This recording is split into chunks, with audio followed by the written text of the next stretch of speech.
El turno de la muerte. La primera vez que la vi fue reflejada en el vidrio del estante de medicamentos controlados.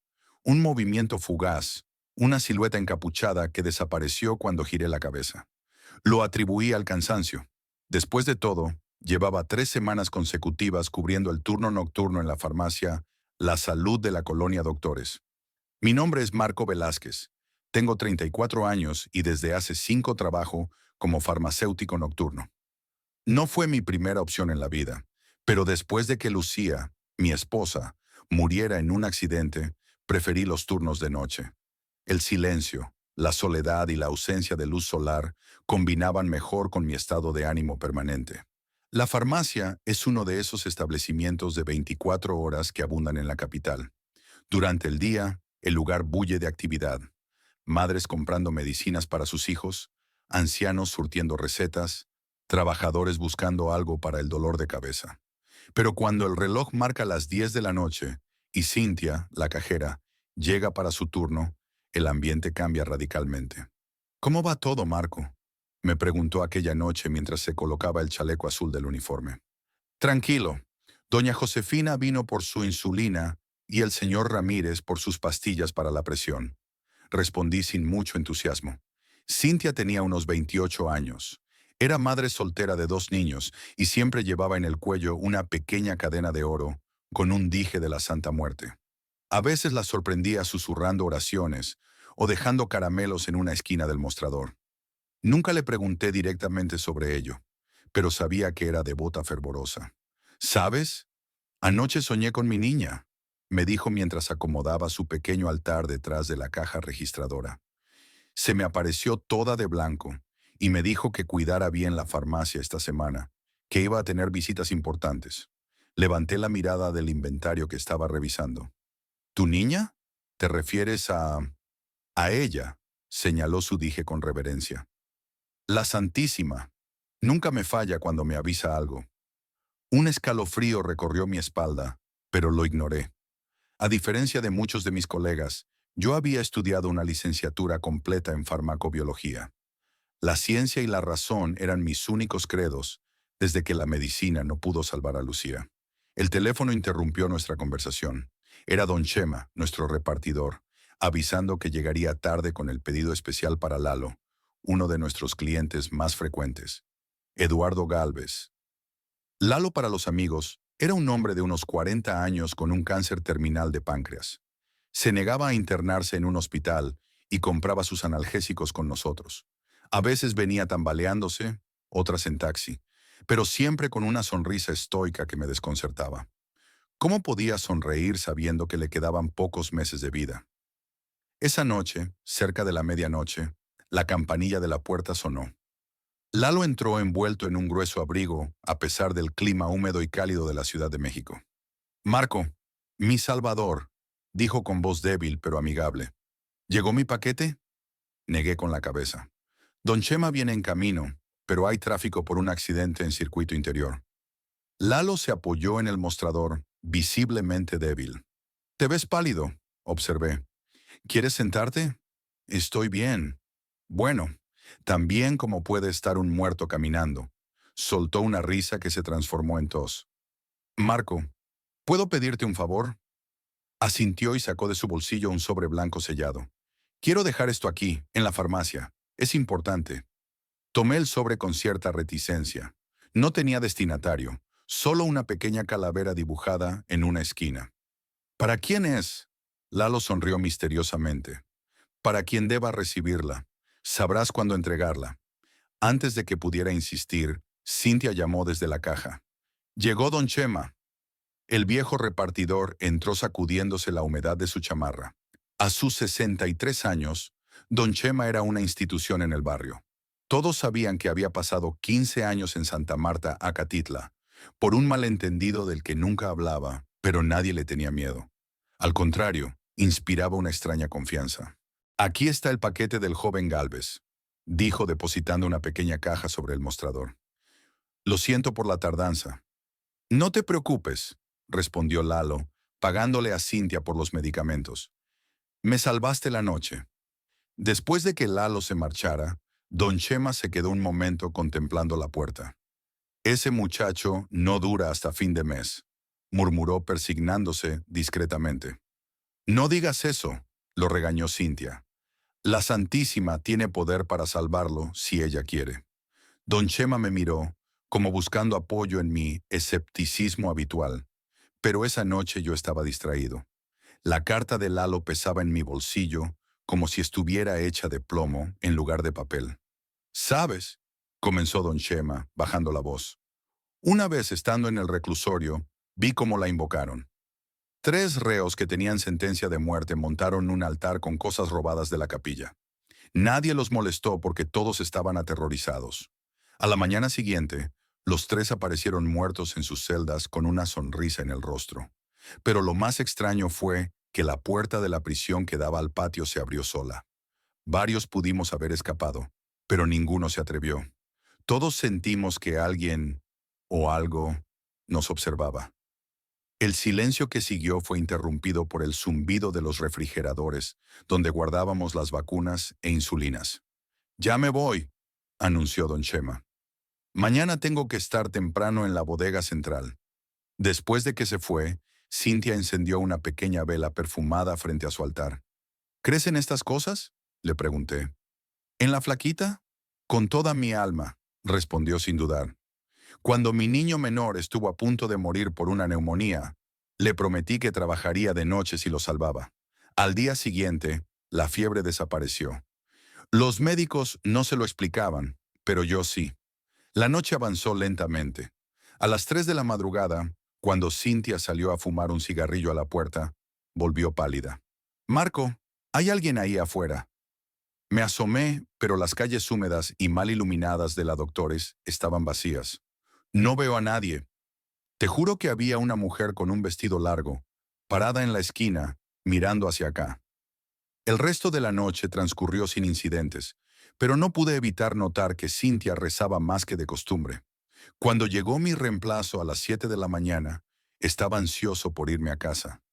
Sin embargo, al llegar a mi pequeño departamento en la colonia obrera, no pude conciliar el sueño. La carta de Lalo seguía en mi bolsillo, intacta. La curiosidad pudo más que el respeto a la privacidad, y la abrí. A quien pueda interesarle, he hecho un trato. Mi vida a cambio de algo más valioso. Si estás leyendo esto, es porque ella ya me visitó. No temas, solo viene por lo que es suyo. Eduardo Gálvez. Estrujé la carta con una mezcla de confusión y malestar. ¿Un trato? ¿Con quién? La respuesta parecía obvia considerando el pequeño dibujo de calavera, pero mi mente racional se resistía.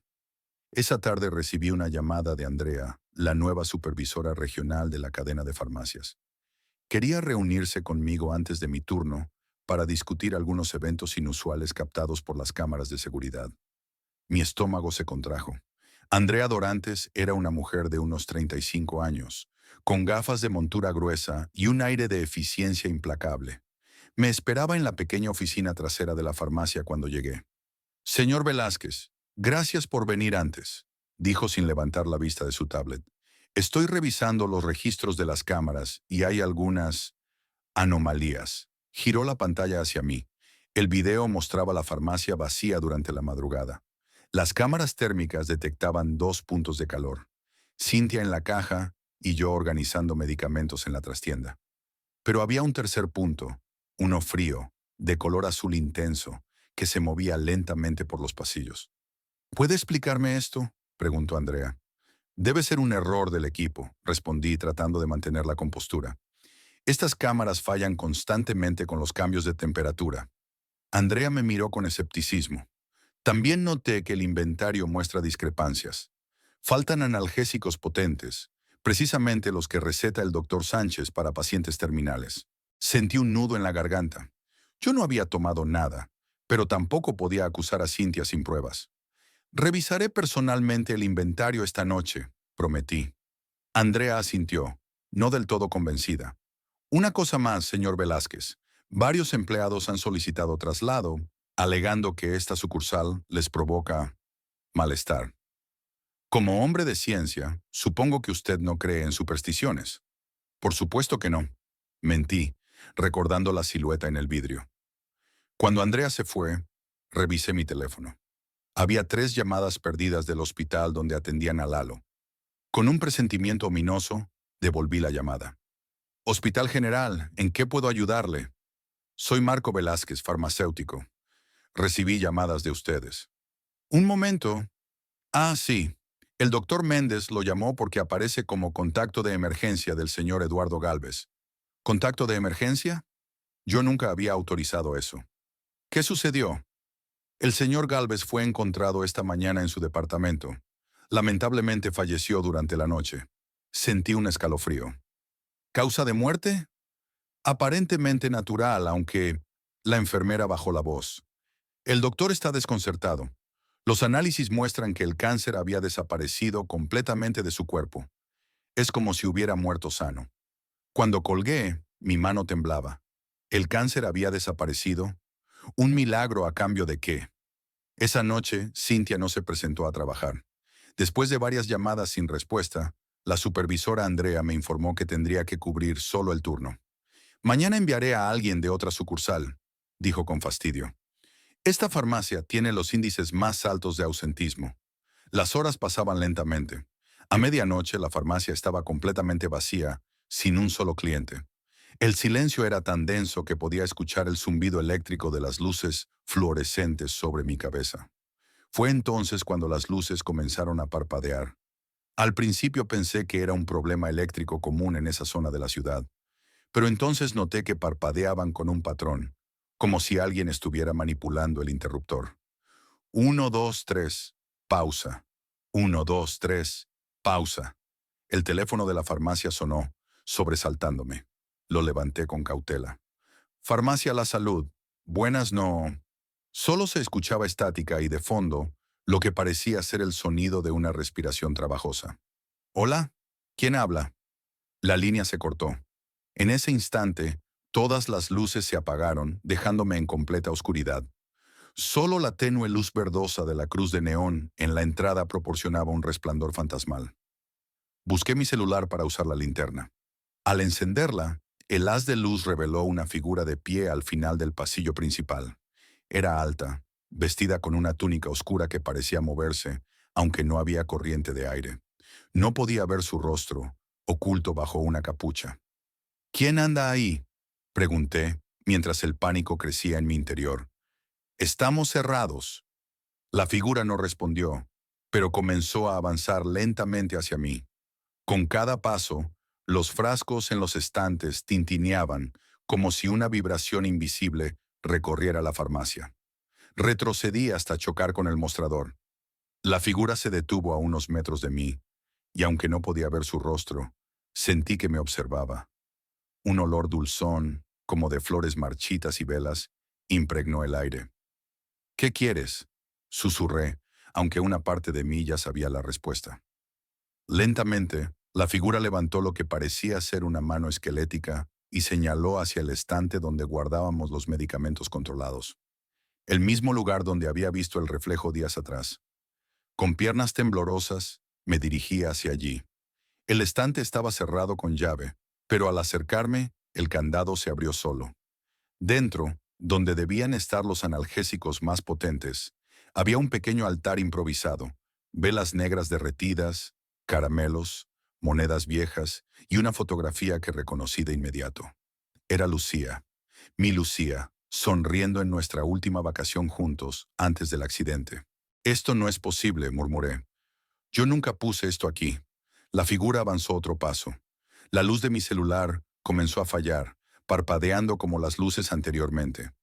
De pronto, comprendí lo que estaba pasando. Recordé las palabras de Lalo en su carta. He hecho un trato.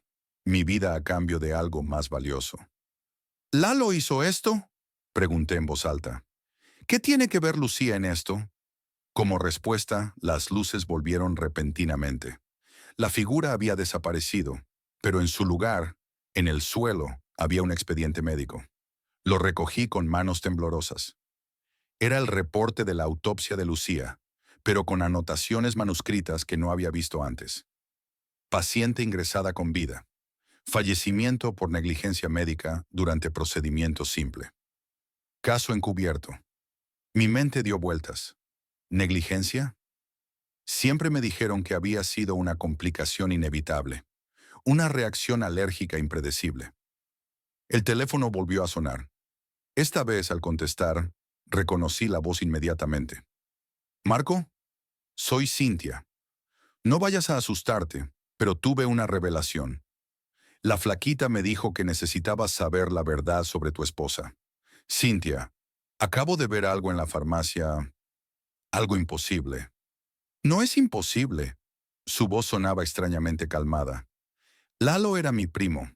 Él sabía lo de tu esposa porque su hermana trabajaba en el hospital cuando ocurrió, pero estaba muriendo y no podía decírtelo directamente. Hizo una promesa a la Santísima, su vida a cambio de que tú supieras la verdad». Dejé caer el teléfono. Las piezas comenzaban a encajar de manera terrible. Lalo, Cynthia, la carta, las apariciones. Todo formaba parte de algo más grande que no podía comprender completamente. En ese momento, la campanilla de la puerta sonó. Don Chema entró, pero algo en su expresión me alertó de que esto no era una visita normal. «¿Ya la viste, verdad?», preguntó sin preámbulos. «A la señora». Apenas pude asentir. «No tengas miedo», continuó. «Ella no viene por ti. Solo vino a cumplir su parte del trato». «¿Qué trato? Yo no he hecho ningún trato». Don Chema sonrió tristemente. «No, pero Lalo sí. Y ahora tú tienes que decidir qué hacer con la verdad que te ha dado». Me tendió un papel con un nombre y una dirección. «Este es el médico que cometió el error con tu esposa. Ahora vive en Cuernavaca, cambiando de identidad porque sabía que había cometido negligencia». Miré el papel, sintiendo una mezcla de rabia y confusión. ¿Qué se supone que debo hacer con esto? «Lo que creas correcto», respondió. «Pero recuerda que todo tiene un precio. La justicia, la venganza o el perdón». Las siguientes noches en la farmacia fueron extrañamente tranquilas. No hubo más apariciones, ni luces parpadeantes, ni figuras reflejadas en los vidrios. Cynthia regresó a trabajar, actuando como si nada hubiera pasado, aunque ahora intercambiábamos miradas cómplices, cuando algún cliente mencionaba milagros inexplicables. Andrea, la supervisora, renunció después de revisar las grabaciones de aquella noche. Según los rumores, las cámaras habían captado algo que la dejó tan perturbada que pidió su traslado inmediato a otra ciudad. En cuanto a mí, guardé la dirección del médico responsable de la muerte de Lucía. Durante semanas contemplé mis opciones. Podría denunciarlo, enfrentarlo, o algo peor que a veces me susurraba la rabia en las noches de insomnio. Una noche, mientras cerraba la farmacia, sentí una presencia familiar a mis espaldas. No me volteé. No era necesario. «No voy a hacerlo», dije en voz alta. «No voy a buscar venganza». El aire se tornó frío, y por un instante creí escuchar un suspiro de decepción. «Pero tampoco voy a olvidar», continué. «Él vivirá con su culpa, como yo he vivido con mi pérdida». Cuando finalmente me atreví a mirar atrás, la calle estaba vacía. Sin embargo, sobre el mostrador de la farmacia, donde Cynthia solía colocar su pequeño altar, había aparecido una fotografía nueva. Lalo, sonriendo, aparentemente saludable, junto a lo que parecía ser una figura borrosa envuelta en un manto. En el reverso, con una caligrafía que no reconocí, había una frase simple. «El precio fue justo. Nunca he contado esta historia a nadie más que a ti. Muchos en el barrio sospechan que algo extraño ocurre en el turno nocturno de la farmacia La Salud en la colonia Doctores. Los rumores hablan de curaciones milagrosas, de recetas que aparecen misteriosamente para quienes más las necesitan, de una presencia protectora que acude cuando la desesperación es más grande. Yo sigo trabajando allí, observando, esperando. Cada noche, antes de comenzar mi turno, dejo un caramelo en la esquina del mostrador. No como ofrenda, me digo a mí mismo, sino como agradecimiento, porque ahora sé que hay lugares donde lo espiritual y lo macabro convergen, donde la línea entre la vida y la muerte se desdibuja, y la farmacia de la colonia Doctores es uno de ellos. Si alguna vez pasas por ahí durante la madrugada y ves las luces parpadear con un patrón peculiar, no te asustes. Podría ser un problema eléctrico común en esta zona de la ciudad. O podría ser que ella esté de visita, cobrando una deuda o concediendo un milagro. La fórmula del milagro. Dicen que la muerte es solo el principio. No lo creía hasta que empecé a trabajar en la farmacia El Alivio, un pequeño local enclavado en una casona colonial del centro histórico de San Luis Potosí. Mi nombre es Eric Ramírez, tengo 26 años y hasta hace poco me consideraba un hombre de ciencia. Estudiante frustrado de medicina que terminó como auxiliar de farmacia mientras encontraba mi camino. Un ateo confeso en una ciudad donde las iglesias superan en número a las escuelas. Nunca imaginé que en este lugar, entre estanterías polvorientas y frascos antiguos, descubriría algo que desafiaría todo lo que creía saber sobre la vida y la muerte. El tintineo de la campanilla anunció mi llegada aquella mañana lluviosa de mayo. Las gotas golpeaban con fuerza los cristales de la fachada, creando un manto acuoso que distorsionaba la vista hacia la calle empedrada. La humedad se colaba por cada rincón de la vieja farmacia, mezclándose con el peculiar aroma a medicamentos, hierbas secas y ese inexplicable olor a santidad que desprendían las veladoras, siempre encendidas en el mostrador principal. «Eric, llegaste temprano, mijo». La voz de doña Meche emergió desde la trastienda, seguida por su figura menuda. A sus 68 años, Mercedes Ortega seguía siendo una mujer enérgica, aunque sus manos ya mostraban las señales inequívocas del paso del tiempo, y su cabello canoso siempre permanecía recogido en un pulcro moño. «Buenos días, doña Meche. Con esta lluvia preferí salir antes de que se inundaran las calles». La anciana asintió mientras limpiaba sus gafas con el borde de su delantal blanco inmaculado. Por la forma en que sus ojos se desviaban constantemente hacia el pequeño altar oculto tras el mostrador, supe que algo la inquietaba. «¿Todo bien?», pregunté mientras colgaba mi chaqueta empapada. «Sí, mijo. Solo que anoche tuve un sueño muy extraño», respondió, ajustándose las gafas. «La Santísima vino a visitarme». Contuve un suspiro. Ahí estaba de nuevo, con sus supersticiones. Doña Meche era una católica devota, al menos en apariencia. Yo sabía bien que tras esa fachada de respetable feligresa escondía una devoción mucho más oscura. En más de una ocasión la había sorprendido murmurando oraciones que no aparecían en ningún misal, frente a una pequeña figura esquelética, vestida con túnica púrpura, que guardaba celosamente en un cajón bajo llave. La Santa Muerte, la Niña Blanca, la Santísima. Tenía muchos nombres, pero en San Luis Potosí, como en muchas partes de México, su culto se practicaba en las sombras, entre susurros y promesas. «Me mostró algo, Eric», continuó doña Meche, interrumpiendo mis pensamientos. «Me dijo que buscara en el sótano, en la caja grande de roble que perteneció a mi abuelo». «¿El boticario?», pregunté con genuino interés. El abuelo de doña Meche había fundado la farmacia en 1910, durante la Revolución. Se decía que había atendido tanto a federales como a revolucionarios, y que conocía remedios que la medicina moderna aún no lograba explicar.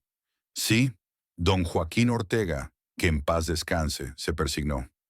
«La Santísima me dijo que hay un libro ahí abajo, un recetario con una fórmula especial que puede sanar a los enfermos cuando la medicina ya no puede hacer nada». Arqué una ceja, escéptico. Pero antes de que pudiera responder, la campanilla de la entrada sonó nuevamente, y Paola irrumpió en la farmacia, sacudiéndose el agua como un cachorro empapado. «¡Qué diluvio!», exclamó mientras se quitaba el impermeable.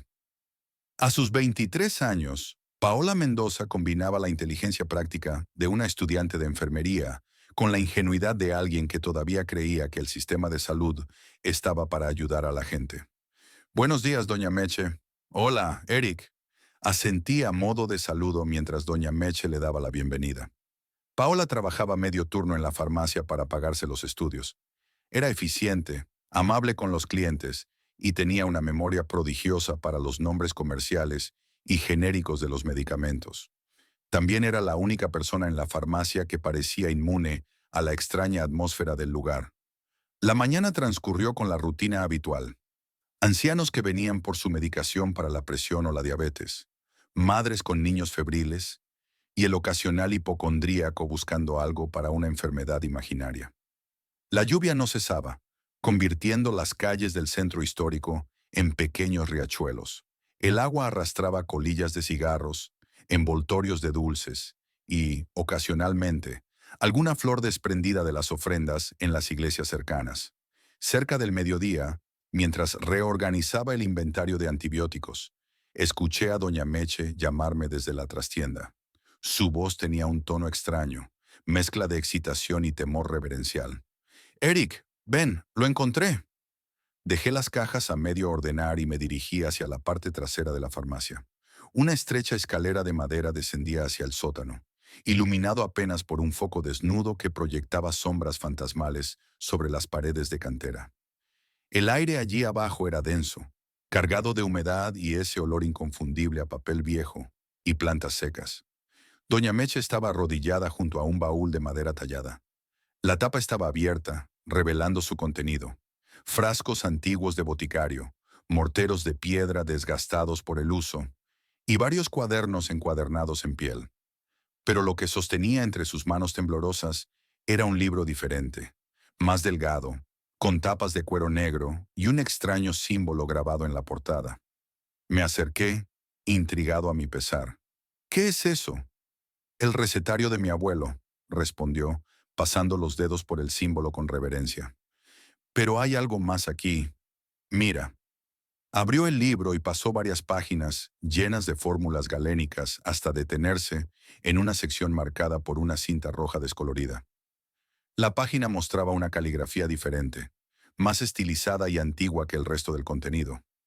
En la parte superior, con tinta que alguna vez debió ser roja, pero ahora lucía marrón oxidado, se leía: «Fórmula del milagro. Solo para cuando la medicina falla y la fe persiste». «Esto es lo que me mostró en el sueño», susurró doña Meche. «Esta es la receta que puede salvar vidas cuando ya no hay esperanza». Estudié la página con escepticismo creciente. La fórmula contenía elementos reconocibles como extractos de plantas medicinales, pero también ingredientes inquietantes.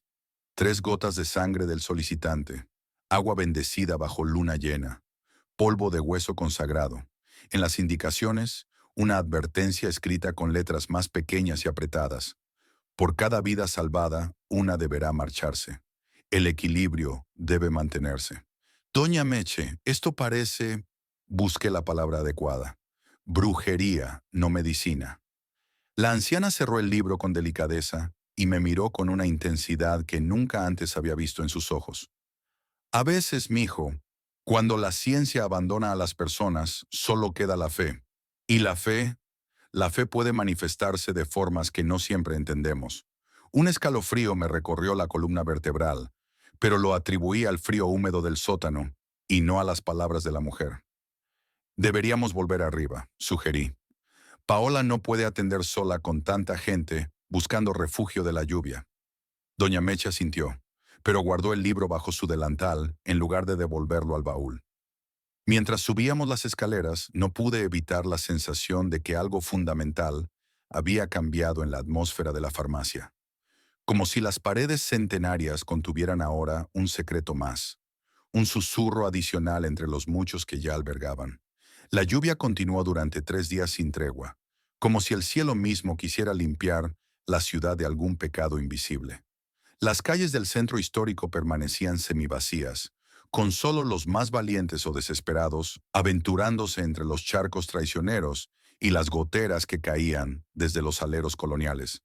La farmacia, sin embargo, mantenía un flujo constante de clientes. Era un refugio no solo de la lluvia, sino también de las dolencias que el clima húmedo exacerbaba: artritis, resfriados, infecciones respiratorias. Entre cliente y cliente, notaba que doña Meche pasaba cada vez más tiempo en la trastienda, donde había instalado una pequeña mesa de trabajo junto a la cocineta que usábamos para preparar café. Fue al cuarto día cuando apareció por primera vez Bruno. No supe su nombre hasta mucho después, pero su presencia fue imposible de ignorar. Alto, delgado hasta rayar en lo esquelético, siempre vestido de negro con un medallón de plata asomando bajo el cuello de su camisa. Entró en la farmacia como una sombra, casi sin hacer sonar la campanilla, y se dirigió directamente al mostrador donde atendía Paola. «Buenas tardes». Su voz era sorprendentemente grave y melodiosa. «Busco a la señora Mercedes». Paola me miró, insegura, pero antes de que pudiera responder, doña Meche emergió de la trastienda como si hubiera estado esperando esta visita. Bruno, dijo con un tono que mezclaba respeto y familiaridad. Pasa atrás, por favor. El hombre inclinó levemente la cabeza y siguió a doña Meche. Mientras desaparecían tras la cortina que separaba la farmacia de la trastienda, Paola se acercó a mí. ¿Quién es ese tipo?, preguntó en un susurro. Parece salido de una película de vampiros. Me encogí de hombros, aunque la curiosidad me carcomía. Ni idea. Primera vez que lo veo. Durante la siguiente hora, intenté concentrarme en mi trabajo, pero mi atención volvía constantemente hacia la trastienda. Cuando finalmente salieron, Bruno llevaba una pequeña bolsa de papel marrón que guardó cuidadosamente en el bolsillo interior de su abrigo. Antes de marcharse, sus ojos se cruzaron con los míos. Eran de un color ámbar inusual, casi dorados bajo la luz mortecina de la farmacia. Gracias, doña Meche, dijo, y luego, sorprendentemente, se dirigió a mí. Pronto entenderás, joven escéptico. Se marchó dejando tras de sí un leve aroma a incienso y algo más que no pude identificar. Cuando la puerta se cerró, me volví hacia doña Meche con una pregunta silenciosa en mi rostro. Cliente antiguo, explicó escuetamente. ¿De cuándo mi padre atendía la farmacia? La respuesta solo multiplicó mis dudas. Bruno no aparentaba más de 40 años, y el padre de doña Meche había fallecido hace más de 3 décadas. Esa noche, al cerrar la farmacia, intenté hablar con ella. Doña Meche, ¿qué está pasando? Primero el libro extraño, ahora ese hombre. La anciana suspiró mientras apagaba las luces, dejando encendidas solo las veladoras del pequeño altar. Hay cosas, Eric, que no se pueden explicar con tu ciencia. A veces la fe necesita un empujón, un vehículo, y a veces ese vehículo toma formas que pueden parecer oscuras. ¿Está preparando esa fórmula del milagro?, pregunté directamente. Porque si está mezclando sustancias sin control, podría ser peligroso para los clientes. Doña Meche sonrió, pero no había alegría en su gesto, solo una sabiduría antigua y pesada. No te preocupes por eso. Solo he preparado una muestra, para un caso especial. La nieta de Bruno tiene leucemia terminal. Los médicos le dieron 2 semanas de vida. Sentí que la irritación crecía en mi interior. ¿Y usted cree que una poción mágica va a curarla? Eso es cruel, doña Meche. Está dando falsas esperanzas a personas desesperadas. No son falsas esperanzas, mijo, respondió con serenidad inquebrantable. Ya verás. Y vaya que lo vi. 3 días después, Bruno regresó a la farmacia. Esta vez no vestía completamente de negro, sino que llevaba una camisa gris con el medallón de plata brillando sobre su pecho. Su expresión era indescifrable, pero había algo diferente en su postura, como si un peso invisible hubiera sido parcialmente levantado de sus hombros. Se acercó directamente a doña Meche, quien atendía a una anciana con problemas de circulación. Esperó pacientemente, y cuando la cliente se marchó, le entregó un sobre. «Funcionó», dijo simplemente. «Los médicos no lo entienden. El cáncer está retrocediendo». Doña Meche recibió el sobre con un gesto solemne. «La Santísima cumple cuando se le respeta». «Lo sé», respondió Bruno, y luego añadió en voz más baja, aunque alcancé a escuchar. «Ya he elegido el pago. Será indoloro». Un escalofrío me recorrió la espalda. ¿El pago? ¿A qué se refería? Recordé la advertencia en el libro. Por cada vida salvada, una deberá marcharse. Pero seguramente era solo una forma metafórica de hablar, un vestigio de supersticiones antiguas. No pasó mucho tiempo antes de que comenzaran los rumores.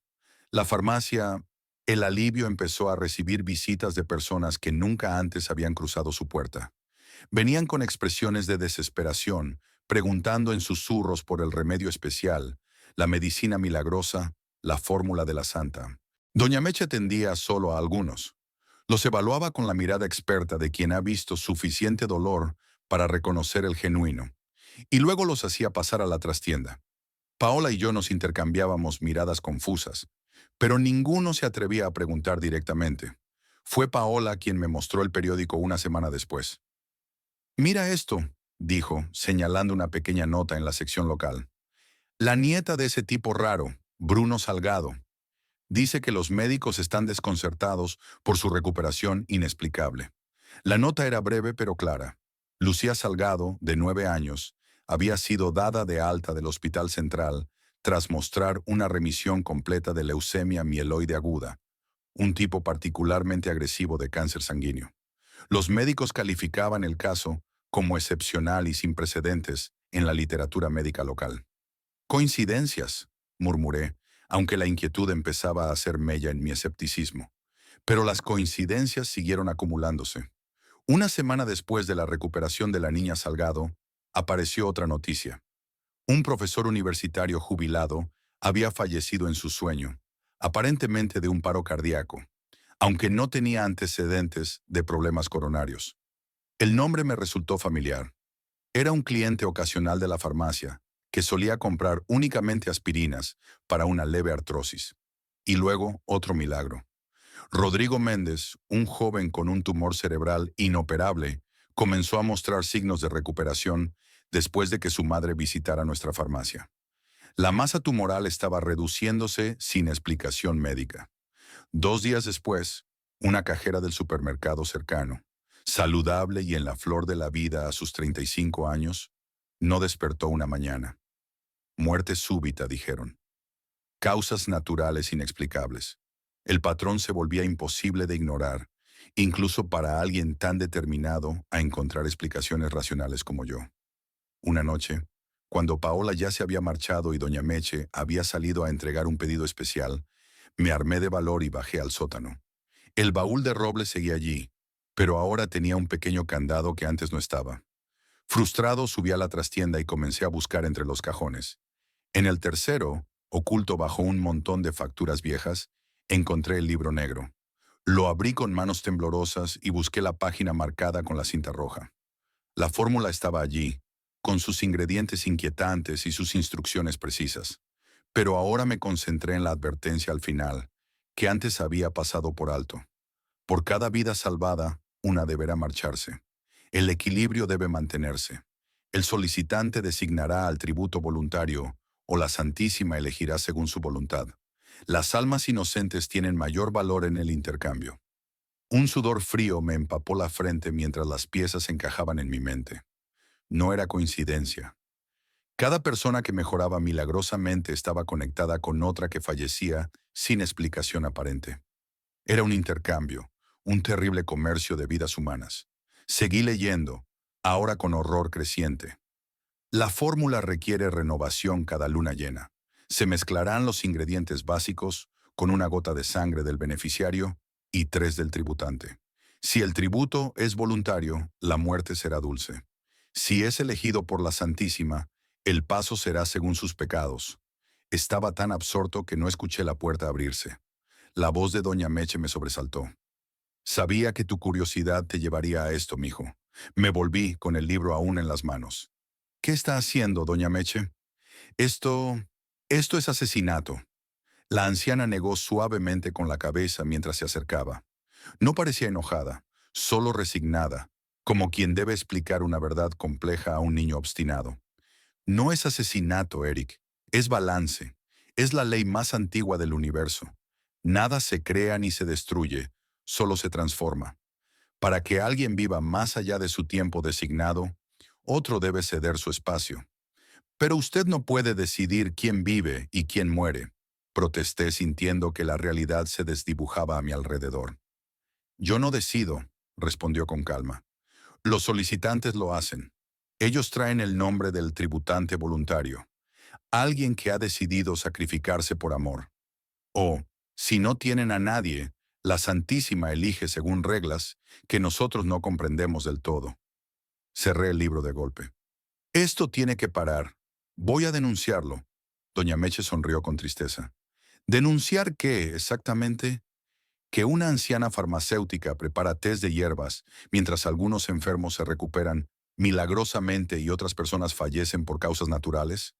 Piénsalo, Eric. No hay evidencia de nada ilegal.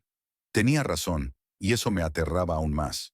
No había cuerpos, no había venenos detectables, no había acción directa que vincular con las muertes. Solo coincidencias que parecían milagros o tragedias según el lado desde el que se miraran. Antes de que pudiera responder, la campanilla de la entrada sonó a pesar de que ya habíamos cerrado. Doña Meche me quitó suavemente el libro de las manos. Esta conversación no ha terminado, pero ahora hay alguien que necesita nuestra ayuda.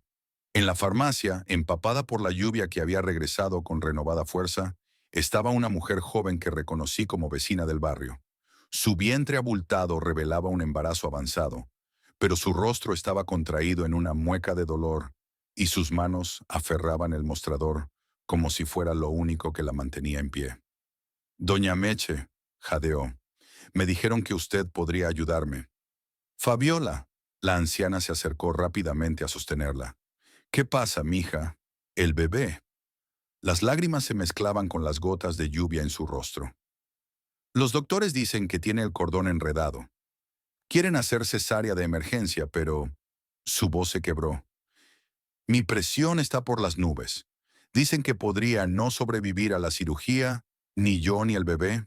Doña Meche la guió hacia una silla mientras me dirigía una mirada significativa. Eric, prepara un té de tila para calmarla. Obedecí mecánicamente, mi mente aún procesando lo que había descubierto y la escena que se desarrollaba ante mí. Cuando regresé con la infusión, doña Meche estaba inclinada hacia Fabiola, hablándole en voz baja. Existe una posibilidad, pero requiere un sacrificio. ¿Entiendes lo que te estoy diciendo?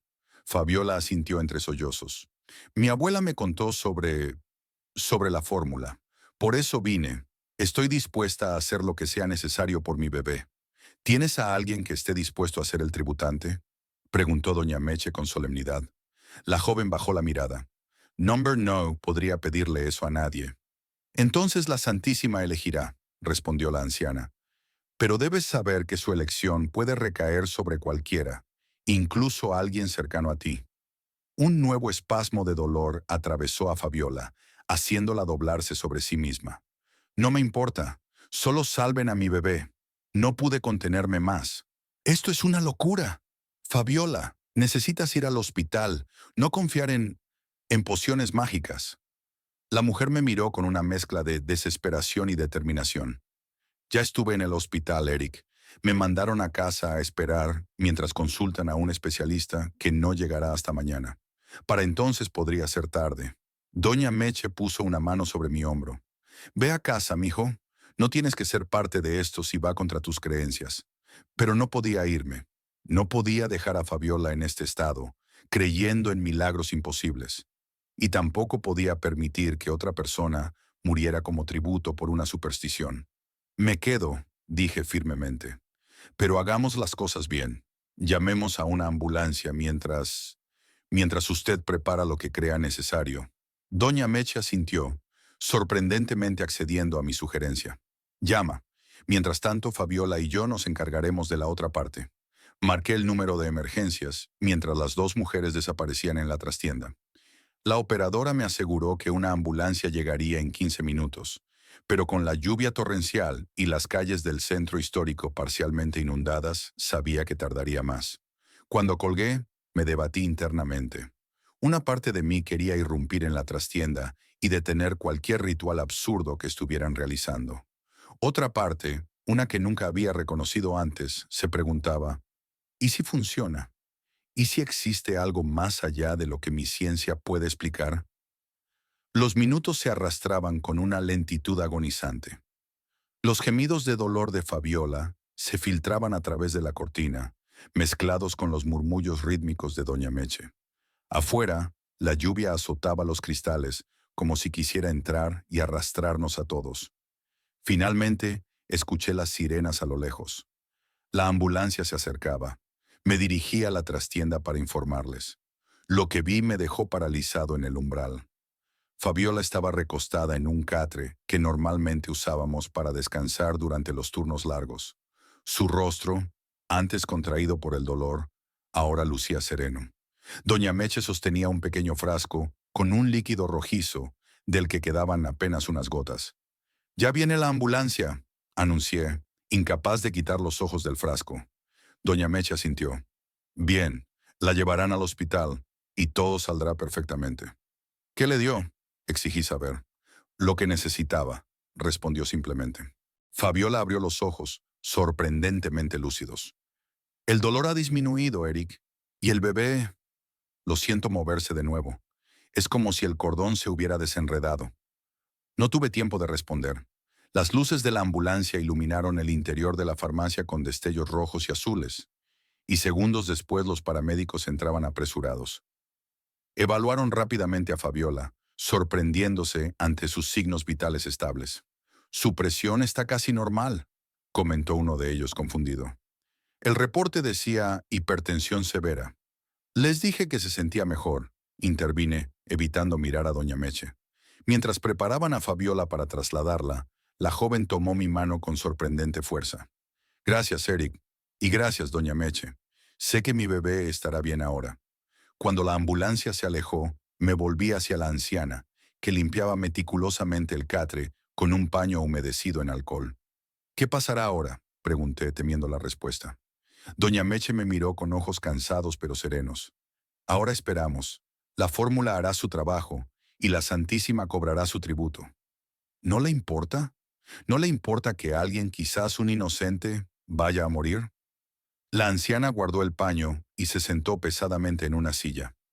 Por primera vez desde que la conocía, me pareció realmente vieja. Claro que me importa, mi hijo. Cada vida tiene valor, pero no soy yo quien decide. Son los que vienen buscando el milagro los que hacen el trato con la muerte. Yo solo soy la intermediaria. Podría negarse, insistí. Podría destruir ese libro y acabar con todo esto. ¿Y dejar morir a quienes podrían salvarse?, sacudió la cabeza. La muerte siempre nos alcanza, Eric. A todos, eventualmente. Lo único que cambia es el cuándo y el cómo. La fórmula solo renegocia los términos. Me dejé caer en la otra silla, sintiendo el peso de una verdad que nunca había considerado. ¿Y si el tributo fuera uno de nosotros? ¿Y si fuera yo? Doña Meche extendió su mano arrugada y tomó la mía. Su piel se sentía sorprendentemente fría. Nadie sabe a quién elige la Santísima cuando no hay un tributante voluntario. Pero ella tiene sus razones, sus patrones, sus preferencias. Un escalofrío me recorrió la espalda al recordar la última línea de la advertencia. Las almas inocentes tienen mayor valor en el intercambio. A la mañana siguiente, la lluvia había cesado, dejando tras de sí un cielo lavado de un azul casi doloroso y charcos que reflejaban la luz del sol como espejos rotos. La noticia llegó temprano. Fabiola había dado a luz durante la madrugada a un niño perfectamente saludable. La cesárea se había realizado sin complicaciones y tanto la madre como el bebé estaban fuera de peligro. Paola rebosaba de alegría al compartir la información que le había llegado por una compañera que hacía prácticas en el hospital. Es increíble. Dicen que los médicos no lo entienden. Anoche mismo estaban preparando sangre para una posible transfusión masiva. La santa del pasillo 3. Hay cosas que ves cuando trabajas por la noche. Sombras que se alargan bajo la luz artificial. Sonidos que no deberían estar ahí, pero que aprendes a ignorar. Yo solía pensar que todo tenía una explicación racional, hasta que empecé a verla a ella. Mi nombre es Joel Méndez. Tengo 30 años y trabajo en el turno nocturno de la farmacia San Judas, a 2 cuadras del mercado Garmendia, en Culiacán. No es el mejor trabajo del mundo, pero paga las cuentas. Desde que mamá murió hace 3 años, vivo solo en un departamento pequeño cerca del centro. Las paredes delgadas, el calor sofocante que no cede ni de madrugada, y una vida que se reduce a trabajar, dormir y resistir, día tras día. La depresión es como una sombra que te sigue a todas partes. A veces es apenas perceptible, otras veces te devora por completo. Los médicos me recetaron pastillas que tomo religiosamente, aunque a menudo me pregunto si realmente sirven para algo. Tal vez por eso, cuando la vi por primera vez, pensé que era un efecto secundario de los medicamentos. Era una noche de julio. El aire acondicionado de la farmacia funcionaba a medias, y el sudor me empapaba la camisa azul con el logo de la empresa. Estaba reponiendo mercancía en el pasillo 2 cuando sentí una corriente de aire frío, como si alguien hubiera abierto la puerta principal. Levanté la mirada hacia la entrada, pero no había nadie. Buenas noches. Escuché una voz suave, casi como un suspiro. Me giré hacia el pasillo 3, el de los medicamentos controlados, y la vi. Una mujer alta, delgada, vestida completamente de blanco. Su rostro parecía borroso bajo la luz fluorescente, pero su presencia era inconfundible. Caminaba lentamente, con la cabeza ligeramente inclinada, como si estuviera leyendo las etiquetas de los productos. ¿Puedo ayudarle en algo?, pregunté, dejando la caja de suplementos vitamínicos que tenía en las manos. No respondió. Siguió avanzando hasta el final del pasillo, y entonces, simplemente, desapareció. No dobló la esquina. No salió por ninguna puerta. Simplemente dejó de estar ahí. Recuerdo que me quedé inmóvil durante varios segundos, con el corazón latiendo tan fuerte que podía sentirlo en mis oídos. Luego corrí hacia el final del pasillo 3, pero no había nadie. Revisé toda la farmacia, incluso los baños y la bodega trasera, pero estaba completamente solo. Debes estar más cansado de lo que crees, me dije a mí mismo, mientras me secaba el sudor frío de la frente. Aquella noche no le conté a nadie lo que había visto, ni a Nancy, mi gerente, que llegó puntual a las 7 de la mañana para el cambio de turno, ni a Memo, el guardia de seguridad, que siempre entraba media hora antes para tomar café conmigo antes de que yo me fuera. Me sentía estúpido, avergonzado incluso. Tal vez los medicamentos me estaban afectando más de lo que pensaba. Pero la noche siguiente, a las 3:27 exactamente, volvió a suceder. Estaba detrás del mostrador, haciendo el inventario de fin de mes, cuando sentí esa misma corriente de aire frío. Levanté la vista y ahí estaba ella otra vez, recorriendo lentamente el pasillo 3. Esta vez pude verla con más claridad. No era joven ni vieja, su piel era pálida, casi translúcida, y su cabello largo y negro caía como una cascada sobre sus hombros. Vestía un largo vestido blanco que parecía flotar ligeramente, como si no estuviera tocando el suelo. ¿Quién eres?, pregunté, con la voz temblorosa. Giró su rostro hacia mí y por un instante pude ver sus ojos. Eran completamente negros, como pozos sin fondo. Sentí un escalofrío recorrer mi espalda. Luego, igual que la noche anterior, desapareció. Esta vez revisé las cámaras de seguridad. Hay 4 en total. Una en la entrada, otra en la caja, una más en la bodega, y la última cubre los pasillos 2, 3 y 4. Retrocedí las grabaciones hasta las 3:27 de la madrugada, y me quedé mirando fijamente la pantalla. El pasillo 3 estaba completamente vacío. No había ninguna mujer de blanco, solo yo, moviéndome nerviosamente detrás del mostrador, como si estuviera viendo algo invisible para la cámara. «Estás perdiendo la cabeza, Joel», murmuré, mientras apagaba el monitor con manos temblorosas. A la tercera noche decidí hablar con Memo. No podía seguir guardándome esto para mí solo. Memo tiene unos 50 años. Es un exmilitar de complexión robusta que lleva trabajando en seguridad desde que dejó el ejército. Tiene un bigote poblado que contrasta con su cabeza completamente rapada, y siempre lleva un crucifijo de plata colgando del cuello. Es supersticioso hasta la médula, pero también es la persona más valiente que conozco. «Una mujer vestida de blanco en el pasillo 3», repitió, después de que le conté lo que había visto. Estábamos en la pequeña sala de descanso, compartiendo un café negro y espeso como petróleo. «¿A las 3:27 exactamente?», asentí, esperando que se riera de mí, que me dijera que necesitaba dormir más o tomar menos medicamentos. Pero en lugar de eso, se quedó en silencio, mirando fijamente su taza. «Sabes que ese pasillo está maldito, ¿verdad?», dijo finalmente, bajando la voz como si temiera que alguien nos escuchara. «¿De qué hablas? Hace 5 años, antes de que tú empezaras a trabajar aquí, hubo un incidente. Una empleada llamada Mariana Osorio murió en ese pasillo. Sentí cómo se me helaba la sangre». «¿Murió? ¿Cómo?». Memo se inclinó hacia adelante. «La historia oficial es que tuvo un infarto. Pero yo estaba ahí esa noche, Joel. La encontré tirada en el suelo, con los ojos abiertos de par en par y la boca torcida en un gesto de terror absoluto. No fue un infarto lo que mató a Mariana». «¿Entonces qué fue?». «No lo sé exactamente, pero antes de morir, llevaba días diciendo que alguien la observaba durante su turno, que sentía una presencia en la farmacia. Nadie le creyó, pensaron que estaba paranoica». Memo bajó aún más la voz. «La noche que murió, las cámaras de seguridad captaron algo extraño.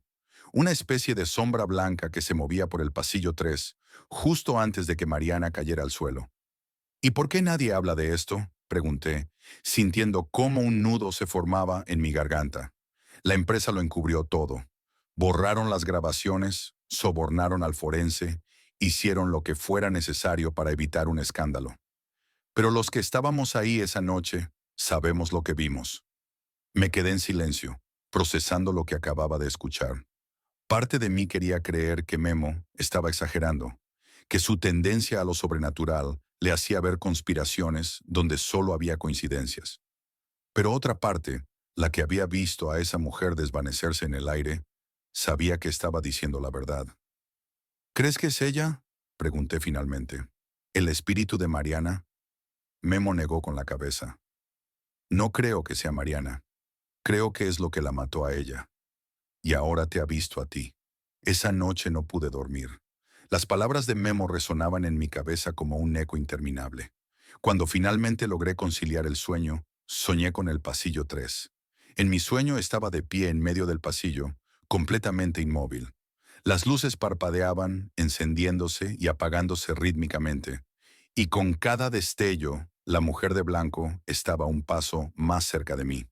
Cuando por fin estuvo frente a mí, extendió una mano huesuda y tocó mi mejilla con dedos fríos como el hielo. Te he elegido, dijo, con una voz que parecía venir de muy lejos. Te he estado esperando. Me desperté empapado en sudor, con el corazón latiendo desbocado. Mi pequeño apartamento parecía más sofocante que nunca, y el calor de Culiacán se colaba por las ventanas abiertas, como una manta húmeda y pesada. Durante los días siguientes, mi vida se convirtió en una espera constante. Cada noche, a las 3:27 exactamente, ella aparecía en el pasillo 3. A veces solo la veía de reojo, una figura pálida al borde de mi visión. Otras veces se quedaba quieta, observándome fijamente con esos ojos negros e insondables. Nunca hablaba, nunca se acercaba demasiado, pero su presencia era cada vez más fuerte, más real. Empecé a notar cosas extrañas.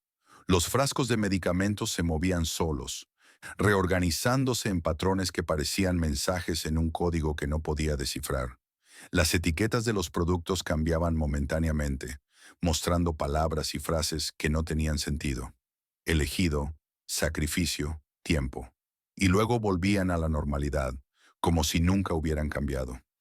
Nancy, mi gerente, empezó a preocuparse por mí. Una mujer práctica y racional, de unos 40 años, con el pelo siempre recogido en un moño apretado y los ojos escondidos detrás de unas gafas de montura metálica. Una mañana después de mi turno, me llamó a su oficina. «Joel, ¿estás bien?», preguntó, mirándome con preocupación genuina. «Últimamente te veo muy alterado, como si no durmieras bien». «Estoy bien, Nancy», mentí, evitando su mirada. «Solo es el calor y el cansancio. Los otros empleados dicen que hablas solo durante tu turno, que te quedas mirando fijamente el pasillo 3 durante minutos enteros». No supe qué responder. ¿Cómo podía explicarle lo que estaba viendo sin que pensara que me había vuelto loco? «Es solo el estrés», dije finalmente. «Han sido unos meses difíciles, ya sabes». Nancy no pareció muy convencida, pero no insistió. Antes de irme, sin embargo, me detuvo en la puerta. «Joel, si necesitas ayuda, por favor, dímelo. Puedo recomendarte un buen psicólogo o incluso cambiarte de turno si lo prefieres». Asentí, agradecido por su preocupación, pero sabía que ningún psicólogo podría ayudarme con lo que estaba experimentando. Y cambiar de turno significaría que alguien más tendría que enfrentarse a la presencia del pasillo 3. No podía hacerle eso a nadie. Fue durante esa semana cuando conocí a Luz Helena, una anciana pequeña y encorvada de unos 80 años, que empezó a venir a la farmacia todas las noches alrededor de las 2 de la madrugada. Siempre compraba lo mismo: velas blancas, alcohol de 96 grados y una botella pequeña de agua bendita que guardábamos en una sección especial, junto con otros artículos religiosos. «¿Para qué son las velas?», le pregunté una noche, mientras empacaba sus compras. «Para mi altar, jovencito», respondió con una sonrisa que reveló una dentadura incompleta. «¿Para la Santísima? ¿La Virgen?». Pregunté curioso. Luz Helena soltó una risita y negó con la cabeza. No, hijo. La Santa Muerte. La que viene por todos nosotros, tarde o temprano. Sentí un escalofrío recorrer mi espalda. ¿Usted le reza a la muerte? Le rezo a la Santa, corrigió, con un tono suave pero firme. Ella protege a los desamparados, a los olvidados, a los que ya nadie más escucha. Es justa y misericordiosa, a su manera. Nunca había sido particularmente religioso. Mi madre era católica devota, pero yo había dejado de ir a misa poco después de su muerte. La idea de rezarle a una figura esquelética, vestida de blanco, me parecía extraña, incluso perturbadora. ¿Y funciona?, pregunté, sin poder contener mi escepticismo. ¿Le concede milagros? Luz Helena me miró fijamente, con ojos que parecían ver más allá de mi piel, directamente hacia mi alma atormentada. La Santa no concede milagros, hijo. Te ofrece intercambios. Tú le das algo, ella te da algo a cambio. Siempre es justa. Antes de irse, Luz Helena sacó algo del bolsillo de su rebozo. Era una pequeña medalla plateada con la imagen grabada de la Santa Muerte. Me la tendió con una mano temblorosa. Toma, veo en tus ojos que la necesitas. Ella ya te ha elegido, ¿verdad? Tomé la medalla con dedos temblorosos. ¿Cómo lo sabe?, pregunté, sintiendo cómo se me secaba la boca. Porque tienes la mirada de los marcados, respondió simplemente. Los que han sido vistos por ella. No tengas miedo, hijo. Es un honor ser elegido por la Santísima. Esa noche la mujer de blanco no apareció a las 3:27. La esperé, mirando fijamente el pasillo 3, pero no hubo ninguna corriente de aire frío, ninguna figura pálida entre las sombras. Por un momento sentí alivio, luego una extraña decepción. ¿Me había abandonado? ¿Había sido todo producto de mi imaginación después de todo? Fue entonces cuando escuché la campanilla de la puerta. Era una madre joven, con el rostro desencajado por el pánico y la preocupación, cargando en brazos a un niño pequeño, de unos 7 u 8 años, que parecía estar inconsciente. «Por favor», gritó acercándose al mostrador. «Mi hijo está muy enfermo. Necesita su medicamento ahora mismo». El niño estaba pálido, con los labios ligeramente azulados, y respiraba con dificultad. Tenía ojeras profundas y el cuerpo tan delgado que podía ver sus costillas a través de la camiseta delgada. «¿Qué medicamento necesita?», pregunté, tratando de mantener la calma. «Está en el pasillo 3», dijo la mujer, con lágrimas en los ojos. «Es para su corazón. Por favor, date prisa». Corrí hacia el pasillo 3, sintiendo un extraño zumbido en mis oídos. Era como si el tiempo se hubiera ralentizado, como si cada paso que daba fuera a través de la melaza espesa. Cuando llegué al pasillo, las luces empezaron a parpadear, exactamente como en mi sueño. Y entonces la vi. La mujer de blanco estaba al final del pasillo, con una mano extendida hacia mí. No sentí miedo esta vez, solo una extraña sensación de inevitabilidad, como si todo en mi vida me hubiera estado preparando para este momento. «Te he elegido», dijo, y su voz era como el crujido de hojas secas. «Para un intercambio». «¿Qué tipo de intercambio?», pregunté, dando un paso hacia ella. «Una vida por otra vida. Es justo». Entendí entonces, con una claridad que me dejó sin aliento. El niño necesitaba un trasplante. Su corazón estaba fallando, y no había donantes compatibles. La Santa Muerte me estaba ofreciendo un trato. Mi vida por la del niño. «¿Por qué yo?», pregunté, sintiendo cómo las lágrimas empezaban a correr por mis mejillas. «Porque tú ya estás medio muerto, Joel», respondió, y por primera vez su voz sonó casi amable. «Has estado muriendo desde que perdiste a tu madre. Cada día, cada noche en este lugar, cada pastilla que tomas. Pequeñas muertes que te acercan a mí. Pero este niño, Iván, él quiere vivir, tiene una vida por delante. ¿Cómo puedo saber que cumplirás tu parte?», pregunté, dando otro paso hacia ella. «Yo siempre cumplo mis promesas», dijo, y pude ver su rostro con claridad por primera vez.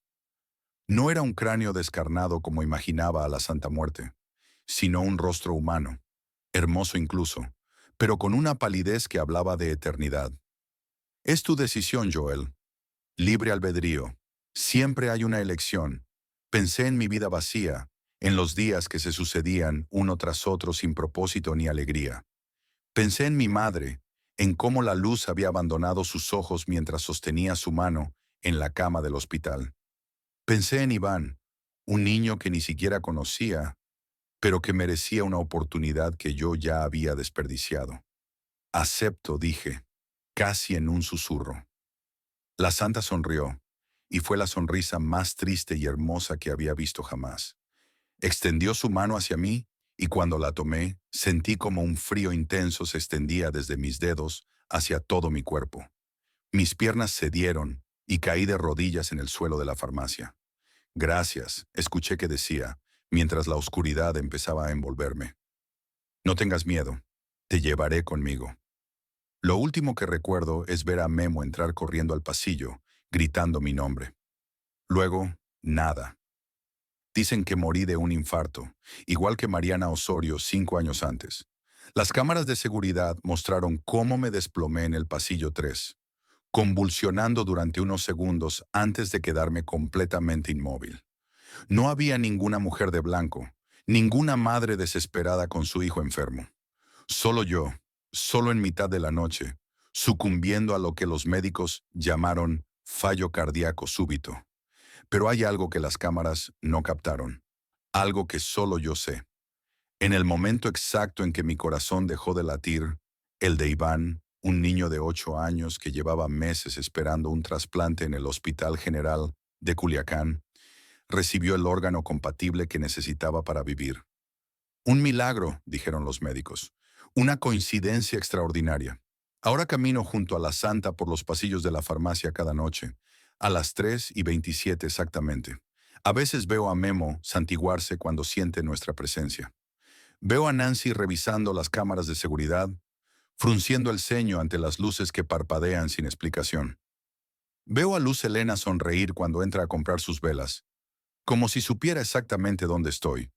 Y a veces cuando el nuevo empleado del turno nocturno se queda mirando demasiado tiempo el pasillo 3, siento cómo la santa se tensa a mi lado. Todavía no, le digo entonces. Déjalo vivir un poco más, porque he aprendido que ser elegido por la santa es tanto un honor como una carga, que cada milagro tiene un precio y que la muerte, como la vida, es solo un pasillo que todos debemos recorrer eventualmente. Un pasillo donde, si prestas atención, siempre hay alguien observándote desde las sombras, esperando pacientemente su turno para ofrecerte un intercambio. Un intercambio que, te lo aseguro, siempre será justo.